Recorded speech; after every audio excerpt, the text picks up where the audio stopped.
Masyarakat Indonesia, khususnya Jawa, sudah sering mendengar kisah laut pantai selatan.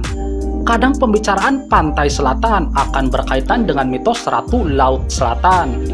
Namun, belum sampai mengungkap wajah Kanjeng Roro Kidul dan suasana kerajaan Laut Selatan. Sampai di sini, masyarakat cuma ngerti pantai selatan terkenal angker karena ada penunggunya. Berbagai mitos muncul yang berkaitan dengan penguasa Laut Selatan, sehingga kisah tersebut pernah dipakai untuk legitimasi kekuasaan di masa lampau. Belum lama ini munculnya pengakuan yang mendeskripsikan suasana kerajaan Laut Selatan.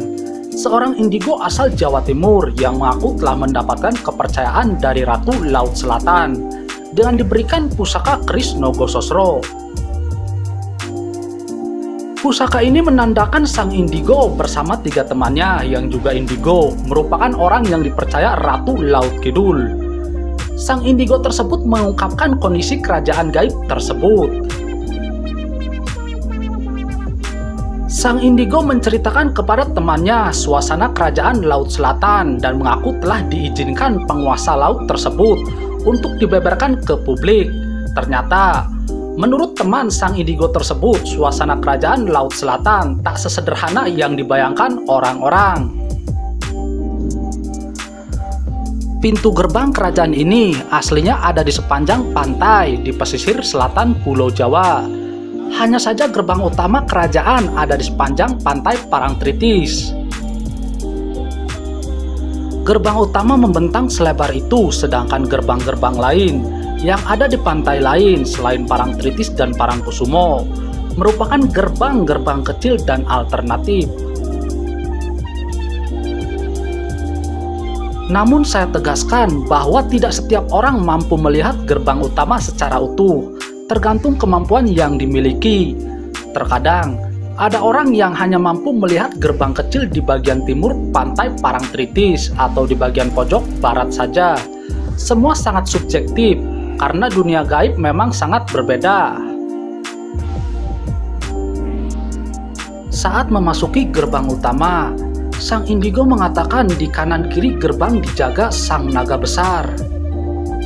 Diameternya 1 km dan panjangnya sekitar 5-7 km. Naga penjaga itu berwarna merah dengan 2 tanduk pendek di kepalanya.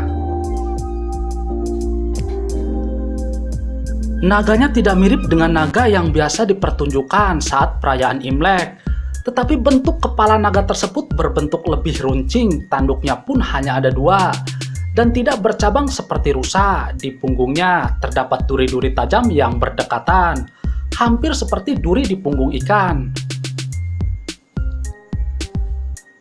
Naga penjaga itu diam saja saat sang indigo lewat gerbang utama. Itu tandanya sang indigo punya niatan baik untuk berkunjung. Setelah melewati gerbang utama, kami melihat hamparan taman yang hijau dan indah. Namun ada yang unik, salah satu teman indigo yang ikut tersebut ternyata melihat dukun kondang di desanya sedang menjadi tukang kebun di kerajaan itu sebagai bentuk imbalan kepada Ratu Kidul.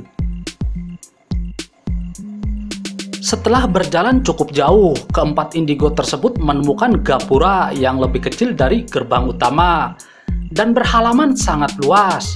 Pada halaman luas itu jadi lokasi latihan pasukan bertombak, berkuda, dan pemanah. Setelah memasuki gapura kedua, ada banyak pendopo-pendopo yang ada di kerajaan selatan, berjumlah banyak. Tetapi ada satu pendopo utama di tengah yang paling besar, kemudian di samping-sampingnya terdapat banyak sekali pendopo dengan ukuran lebih kecil. Tiang-tiang pendopo di sana terbuat dari emas. Keratonnya benar-benar megah. Keraton tersebut terbuat dari emas murni di setiap bagiannya. Begitu megahnya keraton itu, saking besarnya sampai sang indigo mengaku tak mampu melihat bagian atas keraton. Kemudian mereka dipersilahkan masuk ke dalam keraton. Yang pertama kami lihat adalah sebuah ruangan megah, mewah, dan sangat luas. Emasnya berkilauan, sangat-sangat indah. Keraton tersebut berbentuk persegi panjang dengan jalan lebar di tengah serta di kanan dan kiri jalan. Terdapat deretan kursi podium yang posisinya lebih tinggi dari jalan yang ada di tengah. Deretan kursi tersebut diduduki oleh para petinggi kerajaan. Ketika kami datang, yang kami lihat adalah ada ratusan atau bahkan ribuan sosok perempuan yang duduk di podium tersebut. Perempuan itu adalah Nyai Roro Kidul, kata Sang Indigo. Ternyata Nyai Roro Kidul dan Kanjeng Ratu Kidul itu adalah dua sosok yang berbeda. Nyai Roro Kidul itu diibaratkan seperti wali kota di setiap wilayah di pesisir pantai selatan Pulau Jawa. Tugasnya adalah menjaga serta melindungi wilayahnya masing-masing. Nyai Roro Kidul pun merupakan sosok yang sering digambarkan sebagai seorang perempuan cantik yang mengenakan pakaian serba hijau. Dan Nyai Roro Kidul tidak hanya satu, tetapi berjumlah ratusan bahkan ribuan yang tersebar di pesisir pantai selatan Pulau Jawa. Sedangkan Kanjeng Ratu Kidul, dia adalah ratunya kerajaan Laut Selatan yang membawahi Nyai Roro Kidul. Di dalam istana keraton terdapat singgasana Kanjeng Roro Kidul. Rombongan Indigo melihat wajah Kanjeng Roro Kidul. Cuma hanya terlihat cahaya putih yang sangat terang sekali. Itulah gambaran sosok Kanjeng Roro Kidul dan Nyai Roro Kidul serta kerajaan Laut Pantai Selatan.